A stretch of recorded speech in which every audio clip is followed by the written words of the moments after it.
नमस्कार, प्रणाम, स्वागत है आप सबको हमारे इस चैनल में। दोस्तों, आज की कहानी है जिस्म का सौदा, भाग 6, एक घरेलू नौकरानी की सच्ची कहानी। सीमा और उसका बेटा अंशु अब आज़ाद हो चुके थे। विनोद और उसके गुंडों को पुलिस पकड़ चुकी थी और पत्रकार रोहित ने इस केस को मीडिया में उछाल दिया था। लेकिन क्या यही कहानी का अंत था? क्या सीमा को उसकी नई जिंदगी सच में मिल पाई, या फिर उसकी मुसीबतें अभी बाकी थी? कई बार जिंदगी हमें एक मौके का धोखा देती है, सिर्फ यह दिखाने के लिए कि असली जंग अभी बाकी है। सीमा को लगा था कि अब वह अपने बेटे के साथ एक नई शुरुआत कर सकती है, लेकिन वह नहीं जानती थी कि यह सिर्फ एक और झूठा सपना था। क्या हुआ जब सीमा ने समाज में वापस आने की कोशिश की? क्या विनोद का गिरोह सच में खत्म हो गया था, या वह फिर से लौटा? क्या रोहित सच में उसकी मदद कर पाया, या उसे भी मार दिया गया? इस भाग में हम जानेंगे कि जिस्म का सौदा सिर्फ एक कहानी नहीं, बल्कि यह एक ऐसी हकीकत थी जिसका कोई अंत नहीं था। कहानी शुरू होती है नई जिंदगी, नई मुश्किलें। सीमा ने फैसला किया कि वह अपने बेटे को एक अच्छे स्कूल में डालेगी और कोई साफ सुथरी नौकरी ढूंढेगी। लेकिन जब वह एक घर में नौकरानी की नौकरी मांगने गई तो घर की मालकिन ने उसका नाम सुनते ही कहा, ओह, तुम वही हो ना जो टीवी पर आई थी, वो जो जिस्म बेचती थी। सीमा के पैरों तले जमीन खिसक गई। उसने जवाब देना चाहा, लेकिन मालकिन ने उसे धक्के मारकर बाहर निकाल दिया। यह पहली बार नहीं था। जहां भी वह नौकरी के लिए जाती, लोग उसे पहचान लेते, ओह, मुंह फेर लेते। क्यों मेरा अतीत मेरा पीछा नहीं छोड़ रहा? अंशु को अच्छे स्कूल में डालने का सपना भी टूट चुका था। कोई भी स्कूल उसे दाखिल देने को तैयार नहीं था। रोहित ने बहुत कोशिश की, लेकिन उसने एक दिन सीमा को साफ साफ कह दिया, सीमा, मैं तुम्हारी मदद करना चाहता हूँ, लेकिन समाज तुम्हें अपनाने के लिए तैयार नहीं है। अंधेरे का फिर से आगमन। सीमा के पास पैसे खत्म हो रहे थे।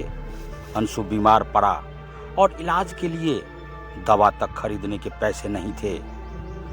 तभी उसके पास एक फोन आया, अगर काम चाहिए तो रात 9 बजे पुराने बस स्टैंड पर आ जाओ। सीमा को लगा कि शायद यह कोई अच्छी नौकरी होगी। उसने हिम्मत जुटाई और वहां पहुंच गई। लेकिन जैसे ही वह वहां पहुंची, एक कार उसके पास आकर रुकी। बैठो, अंदर से एक आवाज आई। सीमा अंदर गई और उसने देखा कि कार के अंदर एक अजनबी आदमी बैठा था। तुम्हें फिर से काम चाहिए ना? सीमा को कुछ समझ नहीं आया। तुम्हें पैसे चाहिए? तुम्हें तुम्हारे बेटे के इलाज के पैसे चाहिए, लेकिन समाज तुम्हें कोई नौकरी नहीं देगा, तो फिर से वही करो जो पहले करती थी। सीमा की आत्मा कांप गई। नहीं, मैं फिर से वह सब नहीं करूंगी। लेकिन तभी उस आदमी ने एक फोटो निकाली, अंशु की फोटो। अगर मुझसे काम नहीं लिया तो समझ लो तुम्हारा बेटा जिंदा नहीं बचेगा। सीमा का पूरा शरीर सन्न पड़ गया। क्या वह फिर से उसी अंधेरे में जाने वाली थी? लेकिन सीमा ने फैसला कर लिया था, अब वह इस खेल का हिस्सा नहीं बनेगी। वह अंशु को लेकर शहर से भागने लगी। लेकिन भाग्य ने उसके साथ एक और खेल खेला।